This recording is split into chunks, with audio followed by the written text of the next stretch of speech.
Hey everybody, welcome back to episode 14 of From Guns to Keyboards. Dillon and Michael here. We're gonna Welcome back. We're gonna do a brief recap of the major news headlines that we saw this past week or so, and from there we're gonna touch on a few topics for today's episode. So in terms of major headlines, we saw the presidential debate in the United States in which Donald Trump Unfortunately, we saw it. trounced Joe Biden, the sitting president. In terms of the impact on the U.S.-Israel relationship, many questions about how a replacement of the sitting president in the White House will affect that relationship and everything that has to do with the Israel-Gaza war, with what's heating up in the north. And we'll have to wait and see what will happen in the coming months towards the election. Looking at the Middle East, we are seeing that the Israel-Gaza war is continuing to grind at something of a stalemate. Israel has largely finished its operation in Rafah. The Palestinian population has moved almost in its entirety, 1.9 million out of 2.3 million, to the humanitarian zones designated by the IDF in Gaza Strip. For those who don't know, these zones are located in western Khan Yunis, in Deir el-Balach, and in Al-Mawasi. Maybe geographically, you want to explain kind of where that is? Largely the center, south center of the Gaza Strip. Not south enough to get to Rafah, a little bit north of that. And we are seeing largely a stalemate develop in the Gaza Strip, where Israel has, or at least has claimed, to destroy Hamas's organized military capability in the Gaza Strip. Hamas, as a guerrilla organization, is continuing to maintain a strong insurgency against Israeli forces in the Gaza Strip, continuing to launch rockets against the Israeli home front. And it has yet to be seen whether Israel can create a successful long-term solution for the Gaza Strip, because it is clear that the use of military force alone will not solve all of Israel's problems. Hey, who could have predicted that? Who could have predicted that one? Anyway, moving from the southern front to the northern front, we're seeing a big question mark on the Israel-Lebanon border, where for weeks your two fellow podcasters here, Dillon and Michael, have been discussing whether or not a war will break out between Israel and Hezbollah. If for a while we thought that a war was something of a certainty, we are now seeing the development in the north and seeing something of a 50-50 question mark on the northern front. We, on some days, see Hezbollah shooting upwards of 50 rockets at Israel, causing mass injury and even death to IDF soldiers and to civilians. And the IDF responding with very significant strikes deep into Lebanon, causing the both of us to think that we are one step away from a major war. And then there are other days where we are seeing statements coming out of Hezbollah that they perhaps will be interested in calming things down on the northern front. The Israelis stating that they're not interested in a regional war. The entire international community looking to calm things down in the north. So this question mark of Israel-Lebanon is something that is gonna keep us company for the coming weeks and perhaps coming months if neither side decides to make a move on the northern front. And I would say, last but not least, on a sad note, we saw that the mother of Noah Gramani passed away today. Noah Gramani, the hostage that was taken from one of the nearly 260 hostages that were taken into the Gaza Strip on October 7th, and was heavily publicized on the morning of October 7th with the video of her captivity. Was recently saved in an IDF operation in the Gaza Strip and brought back to Israel successfully, where she reunited with her mother, who was at the time suffering from terminal cancer. Noah's mother passed away, which on the one hand is quite sad for all of us to look at on the side and see this terrible tragedy happening to a family that has already experienced so much difficulty. But on the other hand, a sign of hope that at least Noah got to spend time with her mother in her last moments. It was a very bittersweet moment, I agree, and it's very much front page news across the country. A lot of people, I think, as Michael said, this family suffered so much. I mean, you look at this woman, Noah, and you imagine the kind of year she's had. I mean, she spent the first half of the year in Hamas captivity to come home, see her ailing mother, who it's unclear if she fully recognized Noah or not. She was very much at the end stages of her life. One of her last wishes was to see her daughter, which thankfully came true. And then perhaps because of seeing her, although maybe this is just wishful thinking on my part, but perhaps seeing her allowed her to finally let go and pass. But either way, it's a very bittersweet moment. And it's something of a tragedy and also something of a miracle that her mother got to see her just before she died. Anyway, the name of this episode is Our Predictions for the Future, because we're very much going to take a step back from the current events and just talk what we think is going to happen. As Michael, as you said, things are winding down in Gaza. The U.S.-Israel relationship is very much under question, as is the war in the north. So where we feel like starting, we want to start with the U.S. politics and kind of move from there. Yeah, I think a good place to start is maybe U.S. politics as it pertains to its effect on the military relationship with Israel. We are seeing these videos coming out of Prime Minister Netanyahu in which he is claiming that the United States is not making good on its on deliveries of weapons to Israel, and it's basically holding up the deliveries of many weapons to Israel. The White House is largely denying these accusations and claiming that Bibi is exaggerating and that it's not clear what he's referring to. The IDF is claiming that the U.S. is withholding about 3,500 heavy bombs that would be necessary for a Lebanese invasion, by the way. Right. These are extremely important to the Israeli Air Force. And the claim is that they are being withheld. And Michael, as you said, the administration is acting shocked and bewildered at this. Who's right and who's wrong is largely, I think, irrelevant. I think analysts on both sides have said this is incredibly diplomatically damaging. Whether or not that's true, I think it actually remains to be seen. The U.S. had threatened to withdraw from a meeting with Israel about Iran's newly emerging or re-emerging nuclear program, which at this point they've been declared to be on a nuclear threshold platform. The Israelis, again, threw a fit, as they are prone to do, and the United States decided, okay, we'll have the meeting. So there's really no consequence for these videos other than just angering and perhaps embarrassing the administration a little bit, along with Bibi just beclowning himself on the world stage, which has been something of a trope for this entire war. Well, I guess the question before us, if we're going to tie this into U.S. politics, is let's say a future in which Donald Trump becomes, again, the president of the United States. Do you believe that such a future will hold for a warm U.S.-Israel relationship, as we saw in the previous Trump administration, in which there will be no holding up of arm transfers, in which there will be no diplomatic spats between the United States and Israel? Or do you think that Trump will largely continue Biden's more measured policy? That's the thing with Trump. He's an absolute wild card because he can say whatever he wants and he doesn't feel beholden to his own words that he said even the day before. Trump represents the populist Republican base who largely are anti-war at this point. I mean, you see that very much with the way Trump speaks about Russia-Ukraine. He's very much wants to end that war immediately, wants to begin negotiations with Putin, stop sending arms to Ukraine, and force Zelensky to the table. It's a policy, actually, that I agree with, but that's for a separate conversation. In regards to Israel, look, at the end of the day, I definitely think that Trump would favor Israel over a Hamas war, but not with Bibi at the helm. Trump hates Netanyahu. I think once Biden got elected, Bibi was one of the first foreign leaders to call him and congratulate him, and Trump was quoted as saying, Bibi Netanyahu, he's a son of a bitch.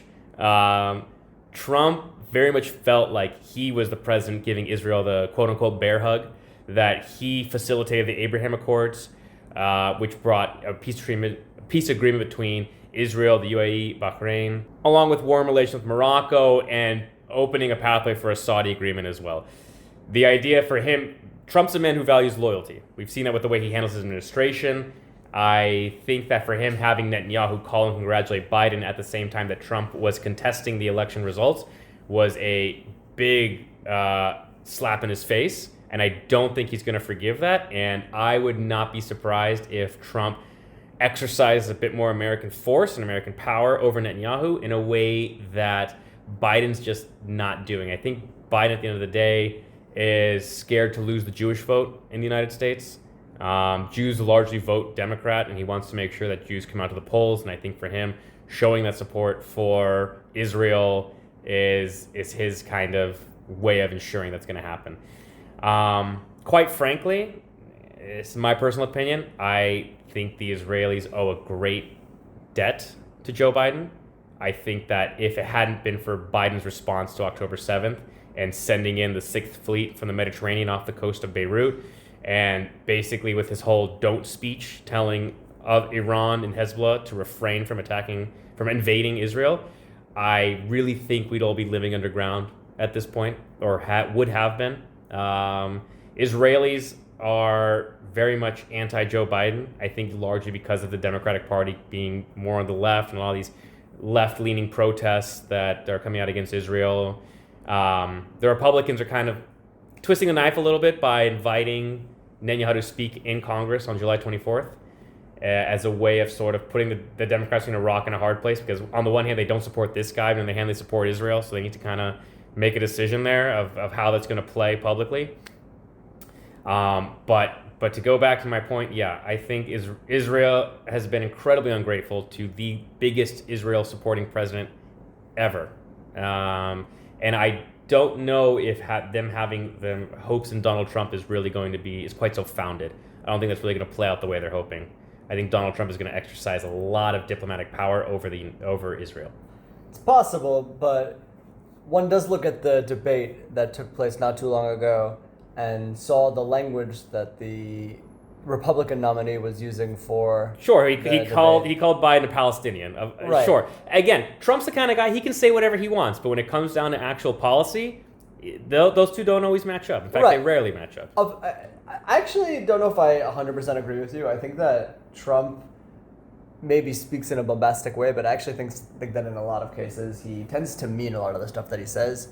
And I don't think he's a bullshitter in that sense. I think he's a bullshitter from a different angle of trying to rev up support in a very bombastic and inarticulate fashion, the way that U.S. presidents are more prone to do. But I think that former President Trump, in a lot of cases, when he says something that's very bombastic and hard to believe, it's some sort of policy measure that he is likely to implement. At the same time, look, you're looking at just one debate performance. If you follow Donald Trump throughout this war, he's been incredibly against the Israeli war. And like I said, he represents a large group of Americans who look at the Israel-Gaza conflict and they say, why the hell are my tax dollars going to this? This is an intractable, unending war. Why am I paying for this? You know, if Israel wants to go and bomb Gaza back to the Stone Age, that's their business, but they should be the ones paying for it, not me. And Donald Trump really represents those people right there. Not to mention, there's also just a large group of Americans who just look at Gaza and they say, listen, I don't know exactly a lot about this war, but I'm just against whatever the hell's happening here, because this looks awful. And these are a lot of the people who vote for Trump. And also, quite frankly, I mean, again, Bibi just makes America look weak on the world stage. And I think for Trump, who appreciates strength, he respects loyalty, Bibi has shown him neither loyalty, and he's making the United States look weak. I think Trump, as the kind of person he is very much going to be the slap that's been coming to him for a long time. Well, I think the question is how much of this base, you spoke about the strong base of voters that largely want the Gaza war to end. I don't necessarily think that the Republicans who hold this view have the perspective that Israel is doing something wrong or are anti-Israel. I think it's more so from a perspective of the war has to wrap itself up and it's kind of been dragging out a little bit too long. I would add to that from the American perspective, at least on the right, I think there's two groups of Trump voters that have two distinct stances on Israel, or at least in a more common sense.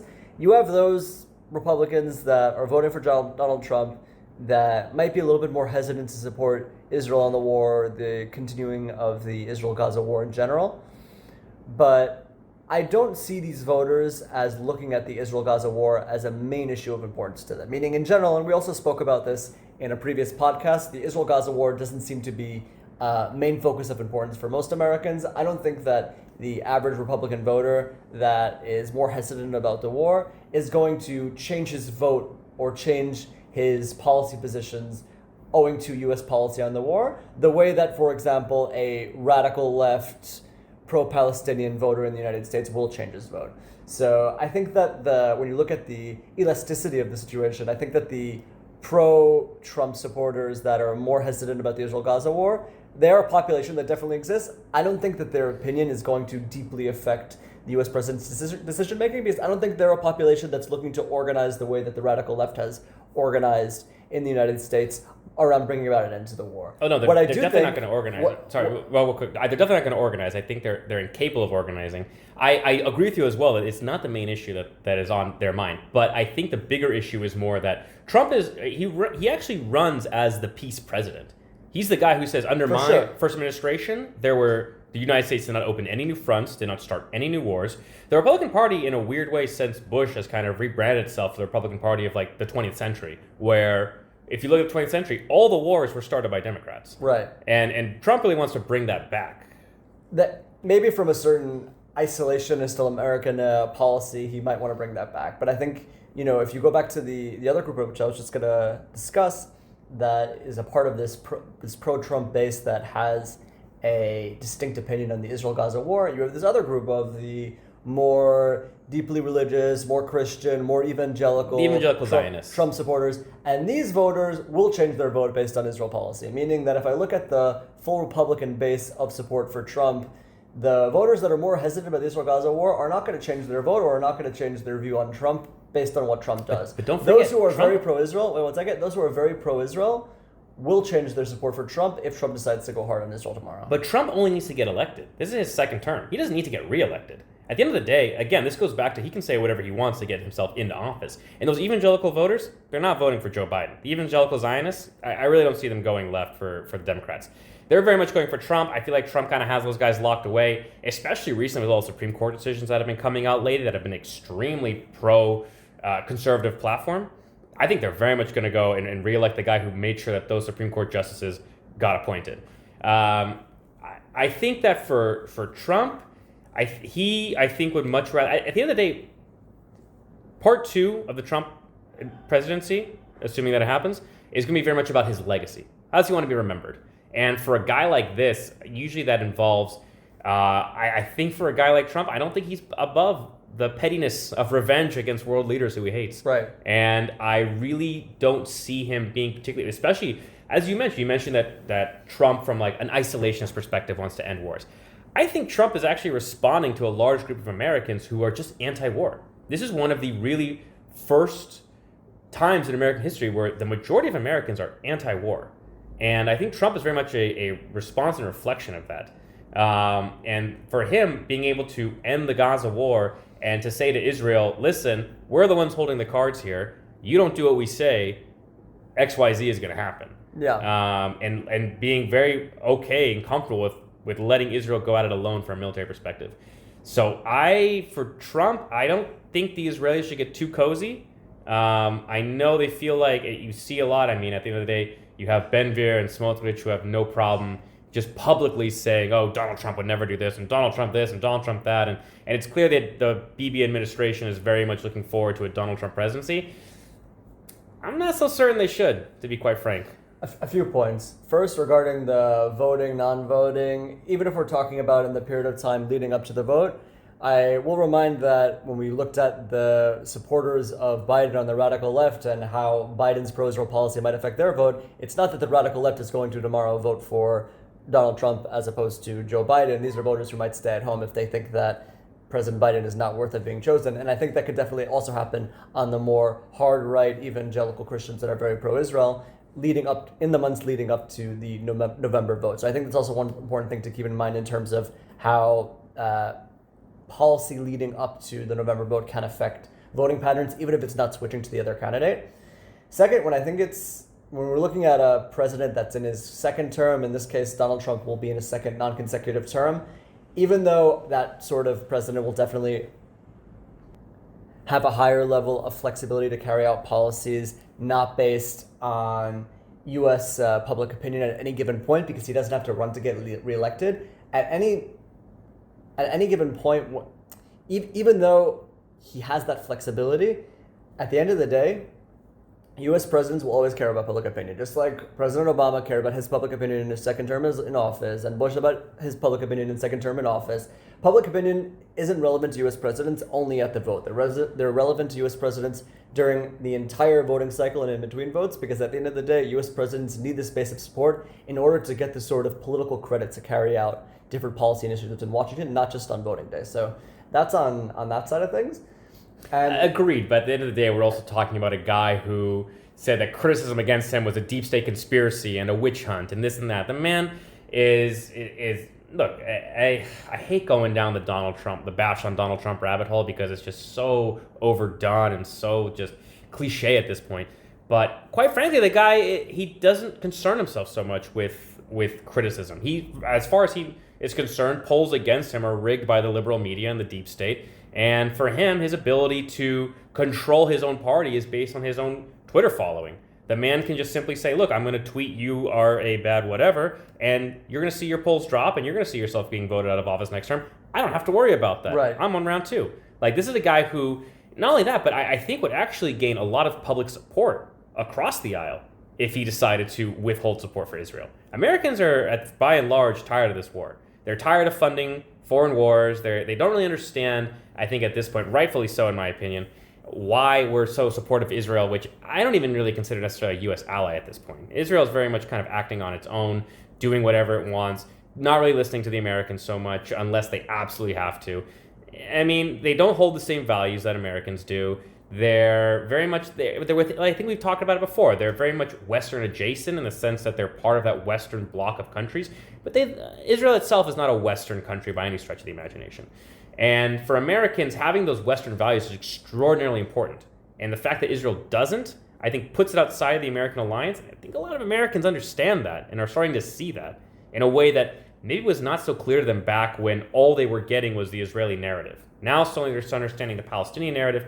And things are changing. Look, I don't know if I fully hold your view. I think that, you've, during the course of this podcast, described the Israeli stance on the U.S.-Israel relationship as being a stance of an ungrateful ally, of an ally that's largely sucking from the teat of the great American dollar and getting what it can and not giving any thanks to Washington for all the money that it's getting from for its weaponry and for its different defense programs. At the end of the day, the United States of America and the President of the United States in particular is a big boy. The president can make his own decisions, whether it's President Biden, President Trump, or former presidents before them. I've heard this criticism of Israel, not just during the Biden administration. I've heard it during previous administrations, that Israel's an ungrateful ally that takes all it can get and doesn't give anything back to the U.S.-Israel relationship. At the end of the day, America can make its own decisions if it decides that it's satisfied with what it's getting out of the U.S. and Israel relationship. That's a decision that America is making. I don't look at this as like a friendship that we oftentimes like to think about in terms of allies between the United States and its fellow democratic neighbors, democratic countries. At the end of the day, this is a transactional relationship between the United States and Israel, just like there's a transactional relationship between the United States and Britain. There's a transactional relationship between the United States and Germany, between every one of its allies.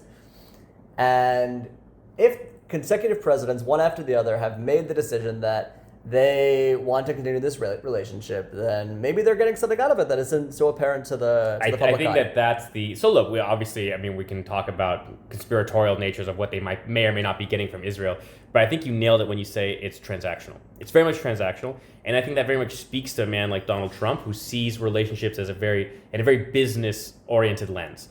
For him, when he looks at NATO, he says, okay, United States is spending all this money on NATO or the UN. What are we getting in return financially? I think that's how he's going to look at Israel as well. He says, okay, we're spending all this money on Israel. What exactly are we getting in return? And look, the argument on the other side is that, well, Israel's helping to support the defense industry because defense is giving all this money to Israel, but that Israel has to spend on U.S. defense, so it boosts that industry. When you talk about the power of the military-industrial complex within the United States, obviously that's a very big opponent to overcome. Not necessarily opponent, but a very big industry to overcome. For a guy like Donald Trump, though, who, again, when we talk about the transactional relationship, I don't know if that's going to be enough to overcome his just personal distaste with somebody like Bibi Netanyahu. Maybe Netanyahu is aware of this, and he's going to do some sort of grand gesture to Trump during his July 24th speech.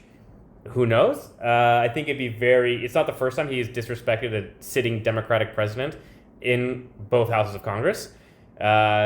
And maybe that will help smooth things over, but I don't have my hopes up. I don't know if I fully agree with you on that one. I think that President Trump has burned so many relationships with so many politicians in the United States and abroad, and when he needs to, he knows how to make nice and bring them into the fold. We see why would he need to go back into the fold with Israel? Well, one second. We've seen even former Republican contenders who have went up against former President Trump, in previous rounds of debating in previous election cycles, who President Trump has called pedophiles, who's called them the worst names possible, and a lot of these specific individuals are currently being considered for his... Because they come to him and they kiss the ring.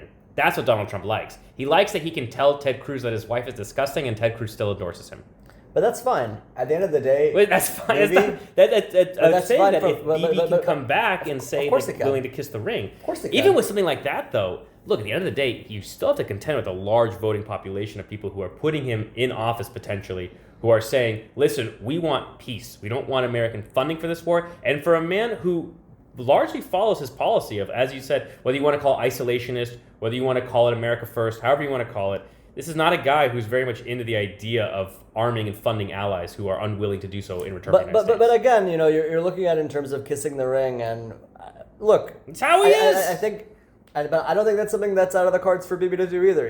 We've seen that Bibi is more than capable of making nice when he wants to make nice, especially when he wants to get something out of the politician on the other side of the table. And I think that, just like I was about to say earlier when I was discussing this issue, I just think, just as Trump has been capable of speaking in a disgusting fashion about certain politicians that are currently being considered for his VP running mate in the upcoming election, there's no reason why the former passing of words between the former President Trump and Netanyahu should lead to permanent poisoning of the relationship. I definitely believe that Bibi is more than capable of making nice with Trump and kissing his ring the way that he knows how to kiss his ring, and get out of the transactional relationship when he knows how to get out of the relationship. I think it should be worth of note that former Republican nominees for the presidency have had the most insane ass kissing and the most insane ring kissing out of any other politician in the United States. I'll remind you of the Mitt Romney race against former President Obama, when Mitt Romney was invited to Israel on the campaign trail to meet with Prime Minister Netanyahu and get this great state visit. If Bibi wants to, and he knows that he has to kiss Trump's ass in order to get back on his side, that's what he'll do. I don't think that this is something that's out of the question for Bibi. I don't think something that's out of the question for Trump to take somebody back into the fold, because he does it all the time. I do think that what we're largely going to see, if I'm going to sum up, at least from my perspective on this topic, predictions for the upcoming administration that may or may not be changed after the upcoming election, and how this will affect the U.S.-Israel relationship. I will say, if President Trump does come back to office and replace sitting President Biden in the White House, I think that while we may see some aspects of transactional give and take, like what you said, fitting into Trump's personality, that will affect the U.S.-Israel relationship, by and large, I do believe that we're going to see a significant warming of the U.S.-Israel relationship. The same president that used the word Palestinian as a dirty word against the other candidate in the most recent debate is very likely to warm up relations with Jerusalem when he comes back to office.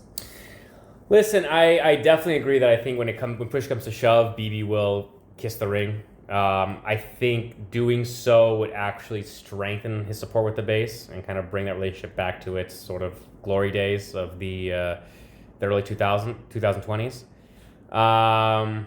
But in terms of whether or not Trump will continue to fund the war in a way that Bibi finds acceptable, is, to me, a larger question mark. I have trouble believing that Trump will do so, just based on the fact that, quite frankly, this, based on both Israeli military and American military analyses, this war is going nowhere. The fact that it's costing the United States billions, and that the United States essentially is getting very little in return for it. I think that from just a purely business perspective, which Trump does like to take, it's a bad deal, and that ultimately the best way to move forward is a ceasefire, and with a stronger, I would say, a stronger Israel military presence on the borders funded by the U.S. military. That one I could see more of. I disagree that Trump's going to start sending, releasing another, thousands of 2-ton bombs for the Israelis to use in Lebanon, Gaza, and just take the gloves off. Again, not there are any humanitarian issues, just because at the end of the day, he's an America First isolationist. Unless he pitches it the way he described it in previous statements about Israel, that if America lets the reins loose, it'll help end the war earlier, and that's in America's interest, which is what you described earlier as what Trump is trying to do. He's trying to end the war as soon as possible. So maybe giving Israel exactly what it wants, all the bombs that it needs to end the war as quickly as possible. Trump can pitch this to the American public as saying, here, look, I helped end the Gaza war weeks earlier than most analysts predicted was possible. Maybe. I mean, at the end of the day, the guy does love power and military power, and he's also just very susceptible to his generals. I think at the end of the day, when he came into office, he was very much in favor of folding up a lot of the U.S. military bases around the world as a way of sort of saving the United States money. And due to his own military staff, primarily led by General Mattis, he kept those bases open, and he very much listened to the generals on his staff. I think he had a lot of respect for those people, for the U.S. military, with the exception of John McCain. But for everybody else, I think he very much listened. And that's why I think that, look, at the end of the day, if the U.S. military comes to him and says, look, this is going nowhere, our best case scenario is to just stop the war and force the Israelis to a ceasefire, I think he'll do that. I think if the U.S. military comes to him and says, listen, we take the gloves off, it's go time, baby, let's do this, then I think he'll do that. But frankly, the U.S. military assessment is very much, this is not a war that the Israelis can win. They're just making themselves look like fools on the stage, and they'll also be clowning us in the process. I think that's more the path that Donald Trump's going to take. Well, why don't we then tie this into our next topic, which is really the future of the Israel-Gaza war and perhaps the Israel-Lebanon war that is yet to break out in the full sense of the word. Yes, the running trope in our will they, won't they, Lebanon-Israel, we discuss every episode. All right, please take the lead. I think that what we're seeing in Israel-Gaza is a 30% success, 70% disappointment. I think that 30% success is the incredible work that our soldiers are doing in the Gaza Strip to, from a military perspective, destroy Hamas as an organized military framework. I think that with military means only, the IDF has done the maximum that it can in the Gaza Strip. I don't think that, so that I'll say as a positive, that the IDF is really doing amazing work. The question of whether or not Israel will pair this with the political solution has yet to be seen. It seems that we're in something of a stalemate in the Israel-Gaza Strip conflict, where it's not clear as to whether, from Israel's perspective, they are done with the operation and are looking to move on to other fronts, apropos what we were just speaking about with the Israel-Lebanon front, or if they are looking to deepen the gain that they have in the Gaza Strip and further operations there in the coming weeks. I think that the answer to this question will determine whether or not the war will expand. If Israel makes the decision that it can't do anything further in Gaza and we're going to go only military, which has been the stance until now, then it's going to send its troops up to the north and try to carry out some sort of military operation in the north. If Israel decides that it needs to give more attention to the Gaza front in order to bring about the full end to Hamas, I don't see Israel dedicating simultaneous resources both to the Gaza Strip and to the northern front. I don't think it's capable of doing I was going to say, I don't think they could even if they wanted to. Yeah. Look, I mean, I've already made so many criticisms about Gaza that I think that the IDF, I agree with you in the sense the IDF has done all that it can. Whether or not the work's been amazing, whether or not that it's been successful, you and I can and have disagreed on this on numerous occasions. What will happen is a larger question. So recently there was an op-ed that was released in the New York Times, written by numerous members of the IDF general staff, the security services, and former politicians, basically saying that Israel's best course of action is a ceasefire, hostage agreement, and an end to this war, which Bibi Netanyahu immediately responded saying that's never going to happen until the goals are achieved of all the hostages are home and Hamas is destroyed. What will, in terms of predictions, I think will happen? I mean, it's Netanyahu. I think he's going to keep this war going for as long as he can. I think that his political future very much depends on it. And at the end of the day, he has a base that will still swallow his total victory speech, even though total victory was, according to his own words, dependent on military pressure, which he is now relieving. So you kind of have this weird hypocritical action taking place down in Gaza. In terms of the North, look, to be honest with you, I don't think Bibi really wants a war in the North. It's at least up until his July 24th date with Congress. I don't think he wants to make this speech with the shadow of a Lebanon war hanging over his head, while his country at that point would essentially be living underground, and soldiers would be engaged in probably some of the fiercest fighting since the Yom Kippur War. I think that I think that it might not be entirely in Netanyahu's hands, if I'm being totally honest. The IDF, members of the IDF, seem to believe that the only possibility of security in the north is a war with Hezbollah, for reasons I can totally understand. I mean, at the end of the day, there's a lot of Hezbollah is kind of saying like, look, we don't want a war, we don't want this, we don't want that. This is what the Israelis believed about Hamas prior to October 7th. The Israelis truly believe that Hamas did not want a war. You know, when I used to go to my reserve duty, we'd have a lesson or every day or every time we went with a member of the Israeli Security Service who would tell us Hamas is not interested in fighting Israel anymore. They just want to be a government. This is what the military intelligence officers were telling us, but they truly believed. And obviously we can see that they were totally wrong. So regardless of Hezbollah saying that they don't want to invade Israel, how can Israel believe that? I don't blame Israel for not believing that. I don't necessarily, I'm not, nobody wants to get caught with their pants down again.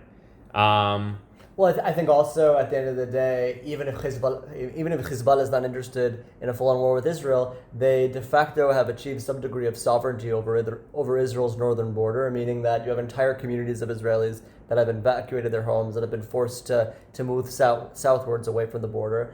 So even without a war, Hezbollah has managed to achieve part of its Galilee vision that Nasrallah likes to talk about all the time. Absolutely. And de facto conquer parts of northern Israel. Absolutely. And for the Israelis, it's an unacceptable situation. It's impossible, I think, to live securely on the northern border when you have Hezbollah right there, which can shoot anti-tank rockets, which are too fast, too rapid, and too mobile for any sort of siren to go off, for anybody to reach a bunker safely. At the end of the day, though, we have to ask ourselves the question of, well, what is this war going to achieve? Right. Let's say that we can push Hezbollah back to the Litani River, which is between 8 to 15 kilometers, depending on where you are on the border. Great, now what? Because at the end of the day, this is kind of that was the plan back in 1982 when Israel invaded Lebanon, and we were there until 2000 and left with our tail between our legs. And our presence in southern Lebanon was the catalyst for creating Hezbollah, excuse me. Which brings me to my prediction, which is that I don't think that Israel is going to go into the Lebanese quagmire yet again, as it did in previous wars, without achieving some sort of picture of victory in Gaza. I think that if Israel takes the situation in Gaza, which most Israelis are not satisfied with and view as something of a political failure for achieving a long-term solution in Gaza, I think that without creating some sort of picture of victory in Gaza, Israel will not have the domestic political capital to start a war in the north, and Bibi will suffer hugely politically for such a war. I don't think that this completely calls out of question a war in the north. I do believe that what this does bring into question is whether or not Israel can create some sort of greater vision for the future of Gaza, which brings me to the next headline that I wanted to talk about, which is several reports coming out from the Israeli defense establishment and from its political establishment showing a lot more willingness to achieve a long-term political solution in Gaza. You have Israel's national security advisor going on record saying that Israel is going to pilot some sort of local local Gazan rule in the northern part of the Gaza Strip. You have the IDF releasing these leaked reports saying that, or leaked reports from officers of the IDF saying that Israel is planning to create humanitarian bubbles led by the Palestinians themselves in the Gaza Strip. How much of this do you think is spin, and how much of this do you think is actual real Israeli intention? That's a great question. At the end of the day, I mean, the issue is that this is all going to be decided by one individual. And this is another individual, Bibi Netanyahu, who has no problem saying one thing and doing another. So Bibi Netanyahu's line since October 7th or since October 8th has been only total victory. At the end of the day, we hear behind the scenes, I read a headline today, for instance, that Bibi is speaking, or that his cabinet is speaking clandestinely with the Palestinian Authority as well, as a way of bringing them into the Gaza equation. To be honest, I have no idea, and the government is purposely obscuring it, it appears, as a way to perhaps give the Israelis more wiggle room and maneuvering room within Gaza. At the end of the day, though, I mean, this man wants to stay in power. He has two ministers who very much determine the fate of his coalition, saying that this will not end until Hamas is gone. And I'm, of course, speaking of Ben-Gvir and Smotrich. And at the end of the day, if Bibi goes against these two guys, they have only to gain with more elections. Polls are showing that their party is actually doing better, despite their abysmal performance as security minister and finance minister. So do I think it's something that we can really trust and believe? No, not particularly. At the end of the day, I think we need to brush this aside and remind ourselves that there's only one guy who really can make that kind of decision. And his first and last thought when he wakes up and goes to bed is, how can I stay in office one more day? But I don't know, what do you think? You agree with that? I think that your analysis of Bibi is accurate. The question then becomes whether or not a long-term solution in Gaza will suit his political interest. And obviously his far-right coalition members make that out of his interest. But Bibi is the master of spin. He can find the perfect way to reach some sort of solution in Gaza that will somehow be acceptable to the Israeli public and may even be acceptable to Ben-Gvir and Smotrich. I think that we're starting to see the beginnings of this spin when we're seeing these reports being leaked to the public. I don't think that the national security minister, on his own opinion, decides to go and make public such plans without speaking with Bibi first. We're talking about a close confidant of Prime Minister Netanyahu, the current national security advisor, Tzachi Hanegbi. I believe that this national security advisor probably did this with Bibi's knowledge and agreement to kind of test balloon an idea with the Israeli public and see how they react, or at least see how the ministers on the far right would react to such news. And I wouldn't be surprised if he tries to bring about a solution like this, because at the end of the day, Bibi, as we both agree, is a cold-hearted politician that will put aside everything in favor for his own political interest. But if there is an alignment between what is good for Israel and his own political interest, then he will take it. And he might take it in this case. I think maybe you're right. I want to touch on, I think, one more possible scenario for this actually has a little bit less to do with the South, and actually kind of bring us back into the North real quick. Because there's an interesting precedence that has happened with southern Lebanon when it comes to the IDF and their take on it.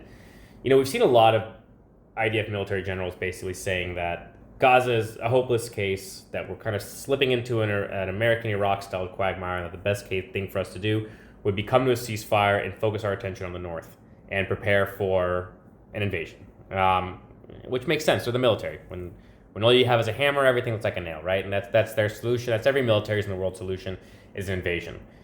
The thing with the IDF is that, back in the first Lebanon War, back in 1982, the IDF very much inserted itself into the civil war between the Maronite Christians and the Phalangists and the Fedayeen, the Palestinian groups living in southern Lebanon, without seeking approval from the government. This is something that Ariel Sharon very much acted upon on his own accord. He very much stoked the fires that would eventually become Israel's invasion of southern Lebanon, to the point where actually Central Command was bugging the phones of Northern Commands, trying to understand what the hell they were doing, and it turned into this cat and mouse game of Northern Command trying to outmaneuver Central Command in order to keep doing their own operations. My point is this.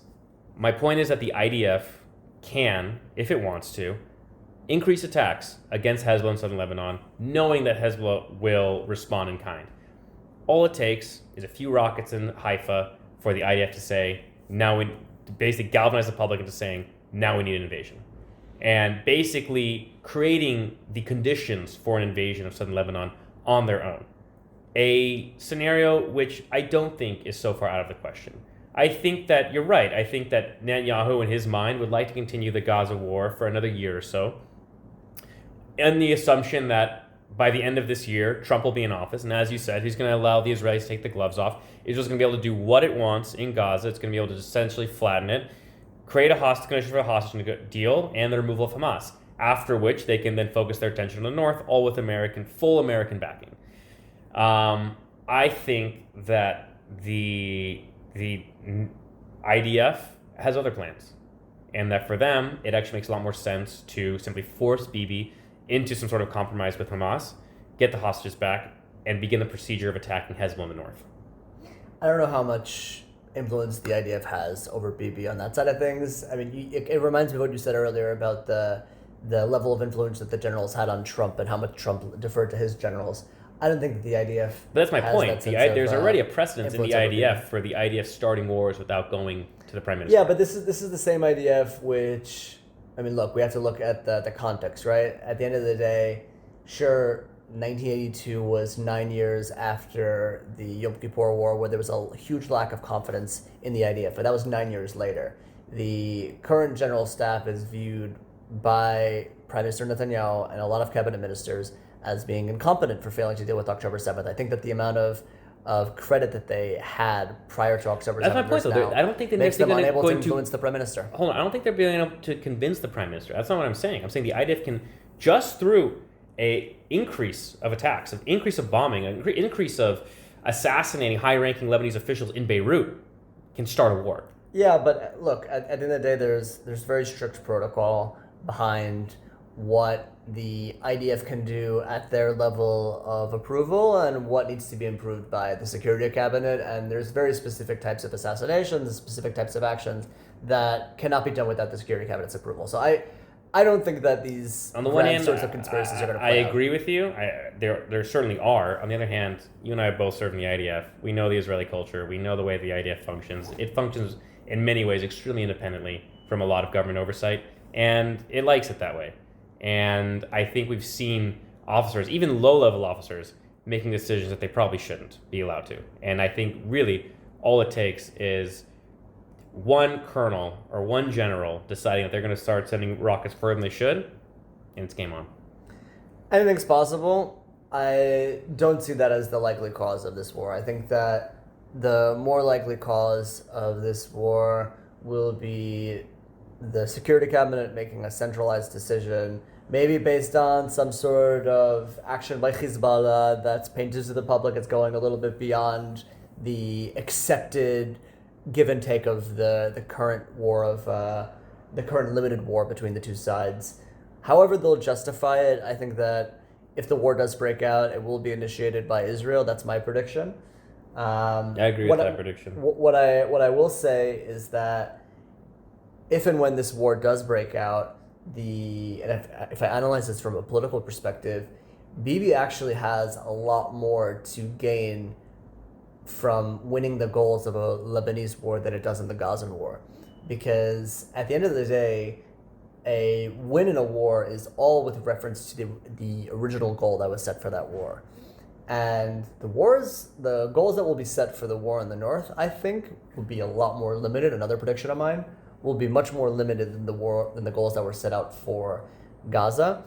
I don't think we're going to see Israel calling to destroy all of Hezbollah and completely eradicating the terrorist group from Lebanon the way that we're seeing Israel calling for in Gaza. Most of the reports that we're seeing leaked to the TV are leaked to television are basically discussing, and to other news sources, are basically discussing Israel creating some sort of buffer zone between it and the rest of Lebanon in South Lebanon.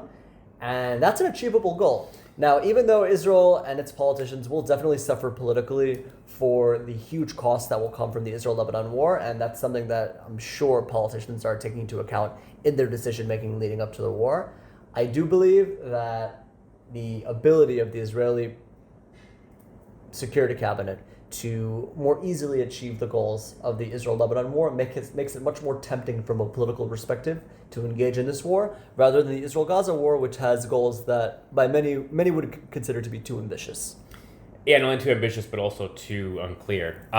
Look, with all due respect, I think you underestimate just exactly how the impact of what a war with Lebanon would look like, and how quickly that can spiral out of control.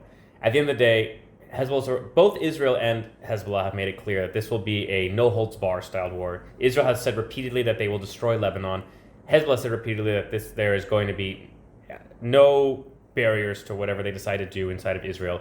I think at the end of the day, yes, the initial goal is a very achievable one. Push Hezbollah to the Litani River. What happens after that? The fact that we're turning South Lebanon into a military buffer zone. Again, we're right back into the 1980s, 1990s. However, I think that this can very quickly spiral into a truly disastrous war. I think, on the one hand, when you have Israelis who are without power because the power plants have been destroyed, whose hospitals have been largely taken out of action, who are very much spending their days living underground, receiving probably something along the lines of military rations. I think at the end of the day, the public feeling is going to be, all right, let's just kill them all. And that war can very quickly spiral. Again, I agree with you in terms of the cost. That is something that the political leadership is going to have to decide whether or not the cost of the war is worth the benefit. I'm only referring to the achievement of goals here, that purely from a benefit perspective, the Israeli army is much more able of achieving its goals in South Lebanon than it is in Gaza, because the goals in South Lebanon are much more limited. Even though the enemy is stronger in South Lebanon, the goals are more limited. Right, and I'm saying those goals are going to change throughout the course of the war. As you know, as Tyson said, everybody's got a plan till they get punched in the face. Possible. Look, that's what happened in the first Lebanon war, where Israel's goals were first quite limited in the first Lebanon war, and then they developed to being much more extensive, not just an attack on the Palestinian groups in South Lebanon, but an extensive war that sought to create regime change in Lebanon. That very much could happen. It all depends on how Bibi wants to play this out. I don't think Bibi's going to have as much control over the country and the military as he thinks in that sort of scenario. And the kind of doomsday scenario that I painted out, I really don't see Bibi having a whole lot of control in that situation. I think it's very much going to be the IDF really much taking the reins. And again, there is a precedence for this. The IDF has done this before. This is not something new to Israeli history, of the IDF very much deciding for itself how it wants to carry out wars and when it wants to start wars and how it wants to evolve them. Well, again, I think that if I could bring it back to your earlier point when you spoke about justifying a war based on some sort of attack carried out by Hezbollah, and basically Israel using this as a way to justify the opening of a northern front. I think that the very war itself and the cost of the war in terms of all the things that you mentioned, Israelis being stuck underground, lack of food, lack of water, what have you, will definitely hurt politically any politician that's in power at the time, whether it's Bibi or any future prime minister. I 100% agree with you. But if there is some sort of action, like you said yourself, that gets the entire public behind a war, for instance, a massive barrage in Haifa, or several of the other examples that you mentioned earlier, I do believe that Israeli politicians do have it in them to spin the cost of the war in such a fashion that the entire Israeli public will not blame the leadership, they'll blame Hezbollah. Now, we can go off and say... Oh, yeah, of course, I believe that. They're of course going to blame Hezbollah. Right, but again, we're not discussing here whether or not the war is worth it from an objective cost-benefit perspective. We're discussing whether or not the war is worth it from a political cost-benefit perspective. And from a purely political cost-benefit perspective, Bibi might make the call that the public will put all the responsibility for cost on Hezbollah and all of the responsibility for benefit on the current leadership, and he might make the calculation that a war is in his interests.